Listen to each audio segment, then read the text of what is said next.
Agora que a gente viu essa diferenciação de classificação das células entre lábeis, estáveis e perenes, vamos entender como é que funcionam essas diferentes formas de alteração de crescimento?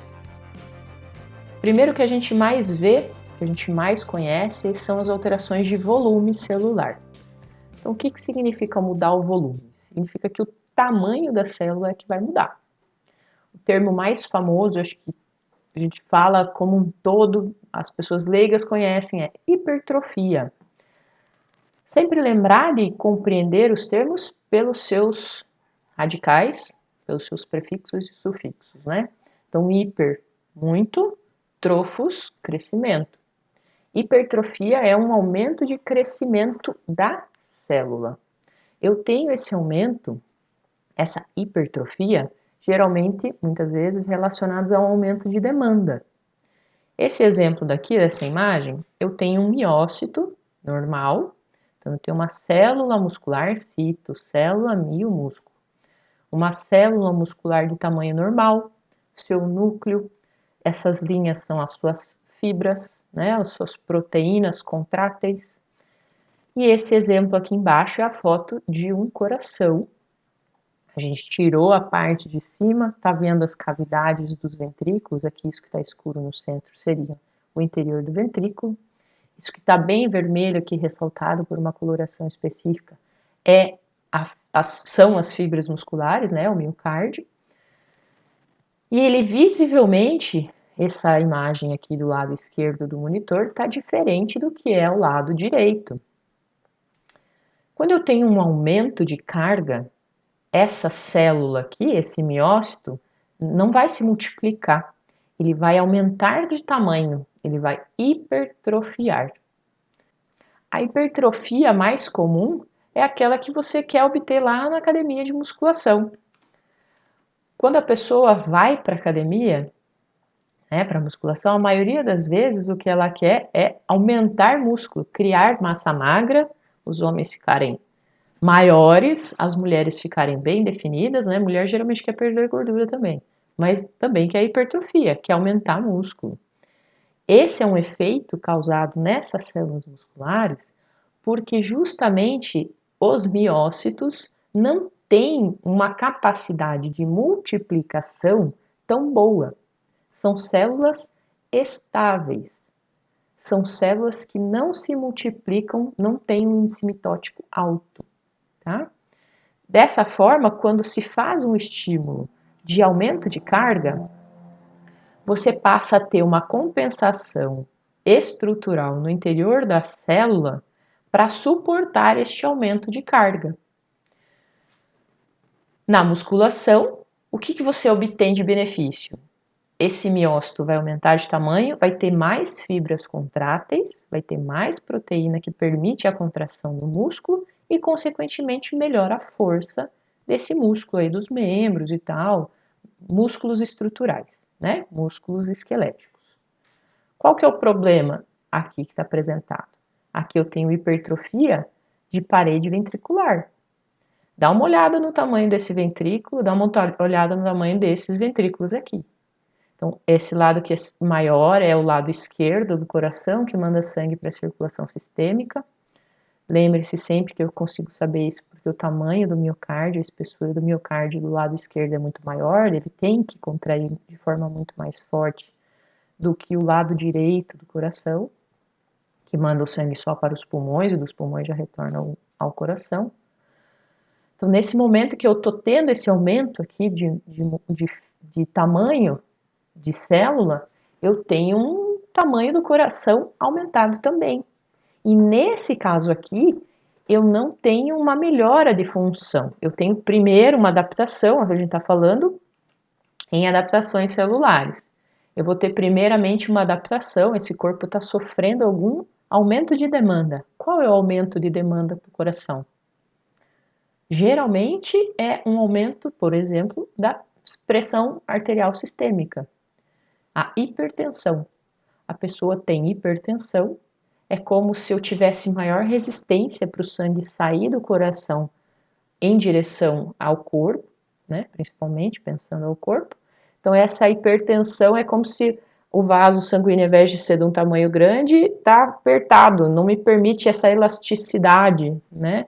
E essa hipertensão acaba gerando esse aumento de demanda do músculo cardíaco, que faz essa hipertrofia muscular cardíaca.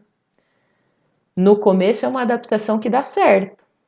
Ele bombeia com mais força e consegue mandar sangue para o corpo. Depois de um tempo, isso começa a ser tão excessivo que pode chegar à insuficiência cardíaca. Se esse coração aqui continuar crescendo essas células continuarem crescendo aí dessa forma, eu posso chegar a ter lesão celular e essas células vão acabar morrendo, tá? Se eu for olhar no microscópio, eu vejo um miócito? Sim. Não vejo essas fibras desse jeito, assim e tal, né? Mas eu consigo ver alterações toda vez que eu tenho hipertrofia. Alguém consegue identificar que órgão é esse aqui? Novamente. Isso aqui também é um fígado, tá? Veia centrolobular, aqui, e os cordões de hepatócito.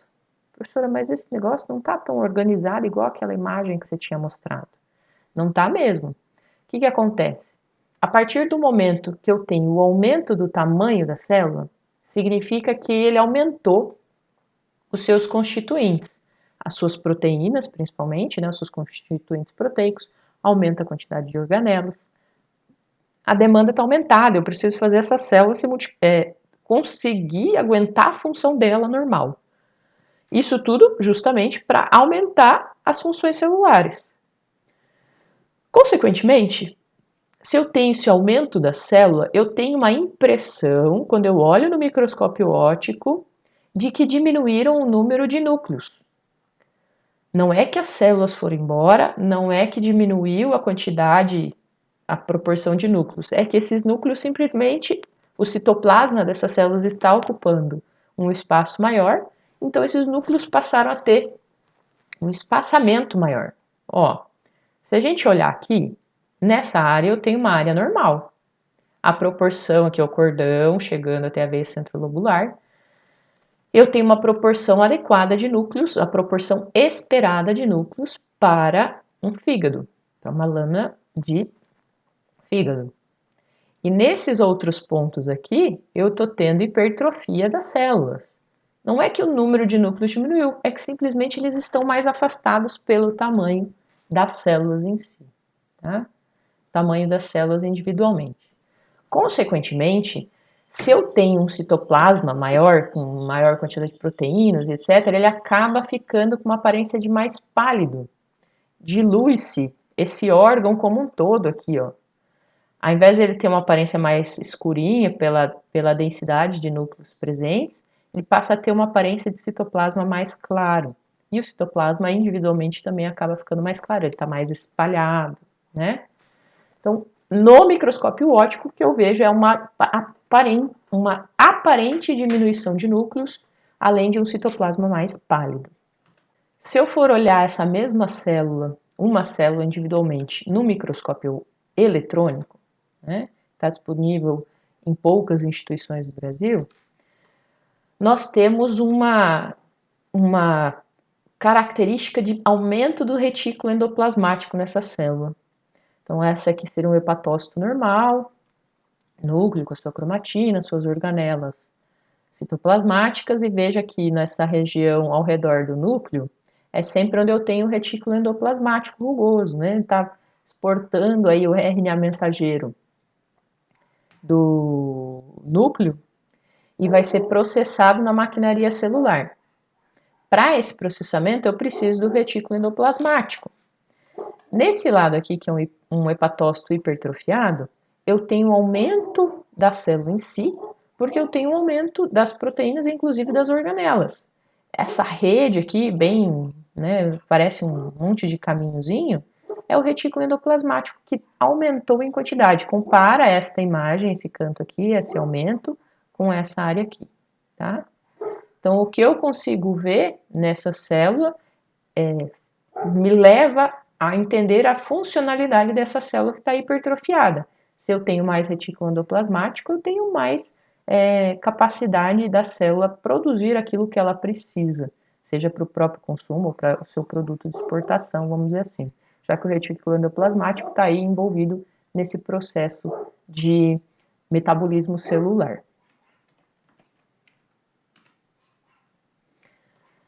Existe uma hipertrofia normal, uma hipertrofia fisiológica e podem haver hipertrofias patológicas.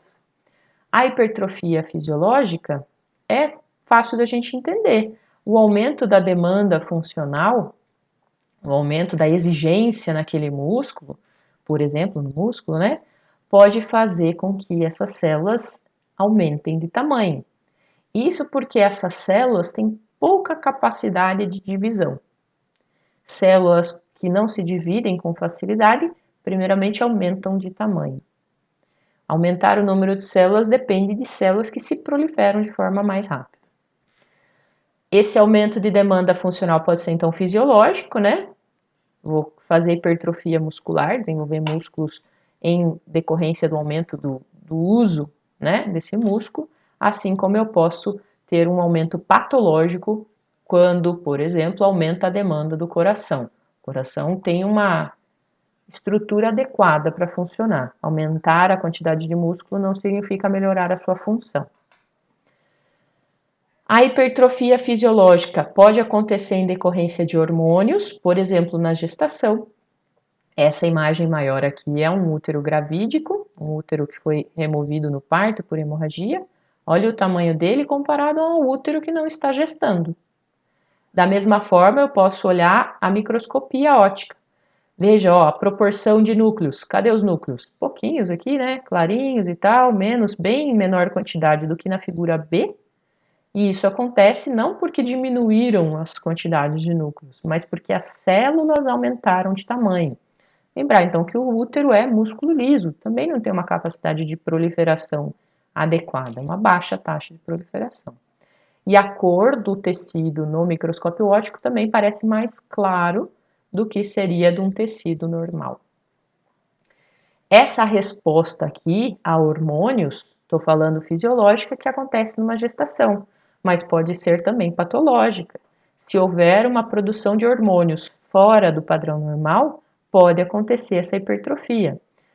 Ciclos menstruais irregulares, em que eu tenho uma produção errada, vamos dizer assim, da proporção de hormônios, podem levar a pequenos sangramentos durante o ciclo que refletem isso aí. Todas essas situações aqui estão me mostrando uma adaptação, alteração do tamanho da célula para tentar responder a uma sobrecarga, ou uma sobrecarga física, um aumento de demanda funcional, ou uma influência de hormônios aí. Só que para tudo existe um limite de adaptação.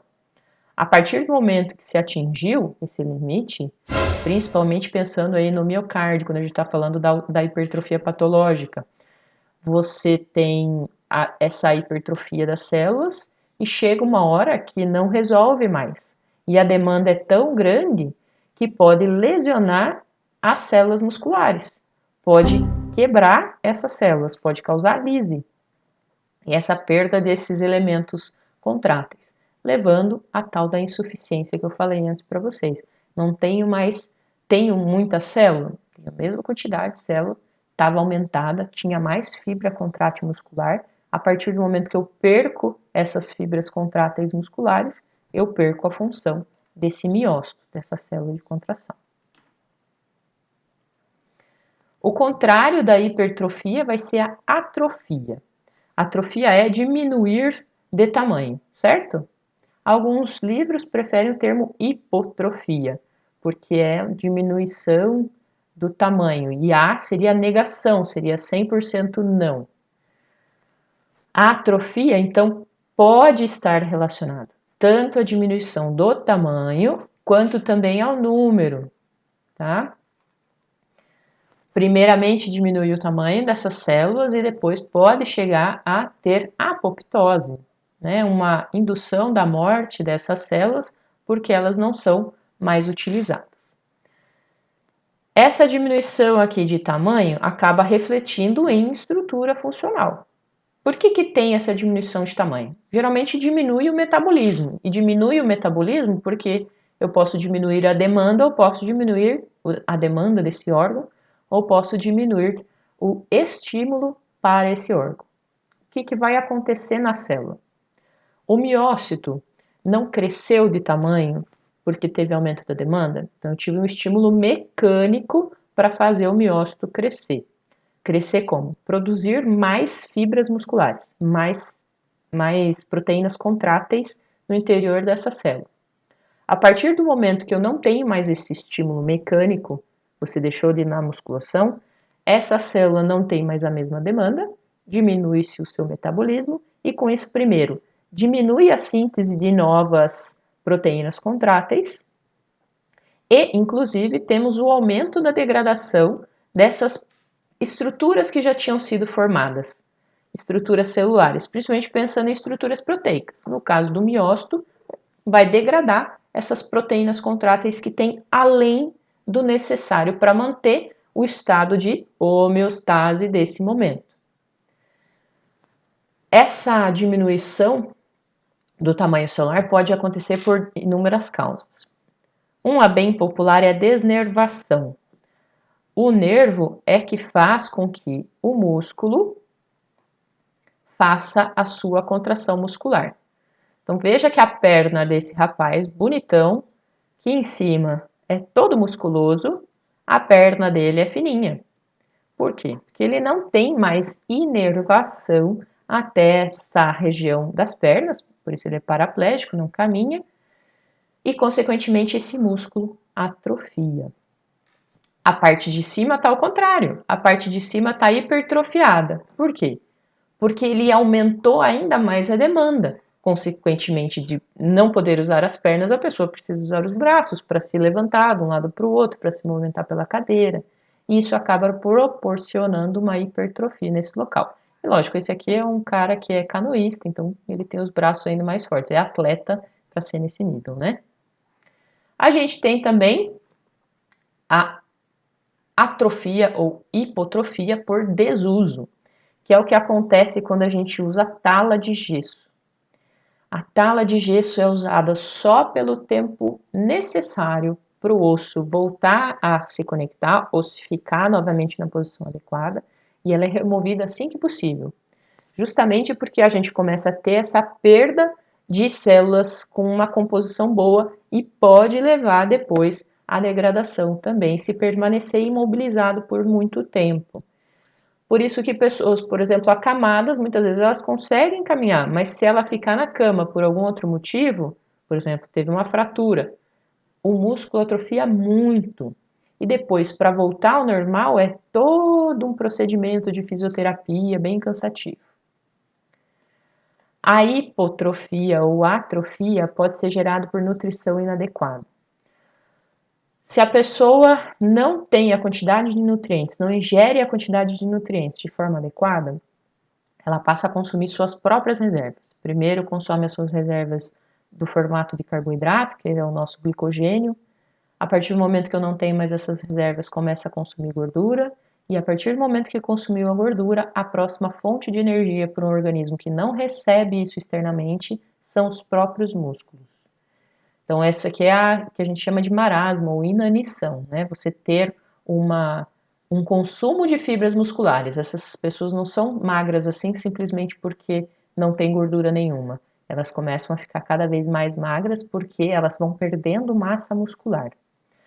Nós, mesmo que não nesse estado de inanição, também perdemos massa muscular se a nutrição não for adequada, se a proporção de nutrientes não for de forma adequada.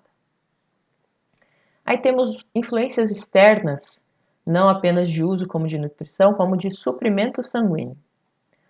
O suprimento sanguíneo é a irrigação obtida por um órgão, por um tecido, e se isso modificar, pode alterar o crescimento dessas células. Na figura A, que é ao lado esquerdo, temos o encéfalo normal, né? O hemisfério esquerdo está recoberto aí por meninges, o lado direito não está. Vejam as circunvoluções, né? Esse formato característico do encéfalo. E agora olhem esse lado da letra B, aqui ao lado direito, a diferença parece que é muito mais fundo, né? Isso a gente chama de atrofia senil, que é muito comum com o passar da idade. Estou perdendo tecido nervoso. Por isso que existe a senilidade. A pessoa não tem Alzheimer, tá? Existe outro, Alzheimer é outra situação. Aqui é uma senilidade. A pessoa não responde da forma adequada, já esquece as coisas, vai perdendo determinadas funções fisiológicas. Isso é um conjunto de coisas que acontecem no envelhecimento. Mas geralmente aqui o problema maior é que eu tenho uma diminuição de fluxo sanguíneo, de suprimento, porque geralmente existe uma associação aí, por exemplo, com a aterosclerose, uma deposição de gorduras aí nos vasos sanguíneos, vai diminuindo o fluxo sanguíneo para o encéfalo, ao longo do tempo está faltando oxigênio, eu não tenho energia suficiente, as células vão diminuindo de tamanho, diminuindo de função e chega-se à senilidade. O outro exemplo é o hormonal, isso é muito claro na gestação. Então, um útero não gravídico tem um tamanho, o útero durante a gestação aumenta muito de tamanho. Após o parto, não existe mais o estímulo para manter essa hipertrofia celular. A demanda física, mecânica ali do bebezinho lá dentro diminui. Além disso, diminui também os efeitos hormonais que estavam mantendo esse útero naquele tamanho, mantendo esse útero com essa função aumentada para suportar a gestação. Vejam esse exemplo da barriga da mamãe aqui depois que ela pariu. Então, 24 horas depois, ainda o barrigão fica igual, como se o neném estivesse lá dentro. Aí ele vai murchando, vai murchando, vai murchando, fica a flacidez de pele, obviamente, aí temos outras situações. Mas o principal é a diminuição desse abdômen pela retração do tamanho uterino. Sem ter o hormônio que mantém esse estímulo uterino, além desse estímulo mecânico pela presença do bebê, esse útero volta ao seu tamanho normal dentro de algumas semanas.